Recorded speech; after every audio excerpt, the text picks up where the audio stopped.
ಸ್ವಾಗತ ಬಿಕೆ ಭೀಮನಹಳ್ಳಿ ಚಾನಲ್ಗೆ.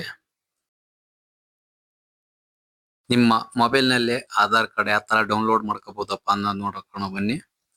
ಪ್ರತಿಯೊಂದು ಮೊಬೈಲ್ ಅಲ್ಲಿ ಇರ್ತಕ್ಕಂಥ ಡಾಕ್ಯುಮೆಂಟ್ಸ್ ಇದು ಕಂಪಲ್ಸರಿ ಇರಬೇಕಾಗುತ್ತೆ,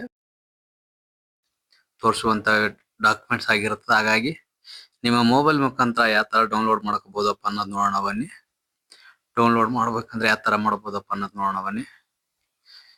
ನಿಮ್ಮ ಹತ್ರ ಇರ್ತಕ್ಕಂಥ ಕ್ರೋಮ್ ಓಪನ್ ಮಾಡ್ಕೊಳ್ಳಿ. ಇಲ್ಲಿ ಟೈಪ್ ಮಾಡಿ ಮೈ ಆಧಾರ್ ಅಂತ.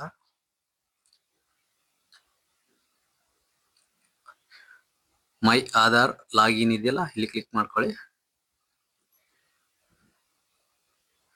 ಇಲ್ಲಿ ಲಾಗಿನ್ ಅಂತ ಇದೆ ನೋಡಿ, ಇದ್ರ ಮೇಲೆ ಕ್ಲಿಕ್ ಮಾಡ್ಕೊಳ್ಳಿ.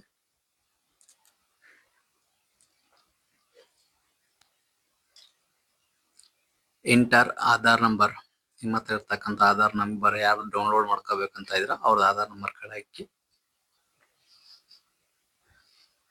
ಕ್ಯಾಪ್ಚಾ ಇಲ್ಲಿ ಎಂಟ್ರಿ ಮಾಡ್ಬೇಕಾಗುತ್ತೆ. ಈ ಪಕ್ಕದಲ್ಲಿ ಇದೆಯಾ ನೋಡಿ, ಇದೇನಿದೆ ಇದೇ ತರ ಇಲ್ಲಿ ಹಾಕ್ಬೇಕಾಗುತ್ತೆ. ಪಕ್ಕದಲ್ಲಿ ಲಾಗಿನ್ ವಿತ್ OTP ಇದ್ರ ಮೇಲೆ ಕ್ಲಿಕ್ ಮಾಡ್ಕೊಳ್ಳಿ. ಇಂಟರ್ OTP, ನಿಮ್ಮ ಆಧಾರ್ ಲಿಂಕ್ಡ್ ಮೊಬೈಲ್ ನಂಬರ್ಗೆ OTP ಬಂದಿರುತ್ತೆ, ಅದು ಹಾಕೋಬೇಕಾಗುತ್ತೆ. ಇಲ್ಲಿ ಹಾಕೊಳ್ಳಿ. ಲಾಗಿನ್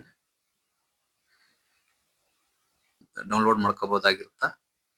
ಡಿಸ್ಕ್ರಿಪ್ಷನ್ ಅಲ್ಲಿ ಇರುತ್ತೆ ಲಿಂಕ್, ಆ ಲಿಂಕ್ ಕ್ಲಿಕ್ ಮಾಡಿದ್ರೆ ಡೌನ್ಲೋಡ್ ಪೇಜ್ ಓಪನ್ ಆಗುತ್ತೆ. ಅದರಲ್ಲಿ ಆಧಾರ್ ಕಾರ್ಡ್ ನಂಬರ್ ಹಾಕಿ ಲಾಗಿನ್ ಆಗಿದ್ರೆ ನಿಮಗೆ ಡೌನ್ಲೋಡ್ ಮಾಡ್ಕೊಳ್ಳೋಕೆ ಬರುತ್ತೆ. ಈಗ ಏನು ಓಪನ್ ಆಗಿತ್ತು ಡೌನ್ಲೋಡ್ ಅಂತ, ಅದೇ ತರ ಬರುತ್ತೆ. ಅದರ ಮುಖಾಂತರವೇ ಹಾಕಬಹುದು, ಡೌನ್ಲೋಡ್ ಮಾಡ್ಕೋಬಹುದಾಗಿರುತ್ತೆ. ನೀವು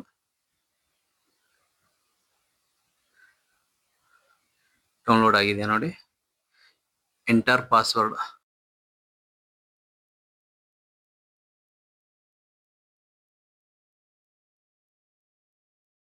ಕ್ಯಾಪಿಟಲ್ ಅಲ್ಲಿ 4 ಎನ್ಸಿಲ್ಗಳು ಹಾಕ್ಬೇಕಾಗುತ್ತೆ.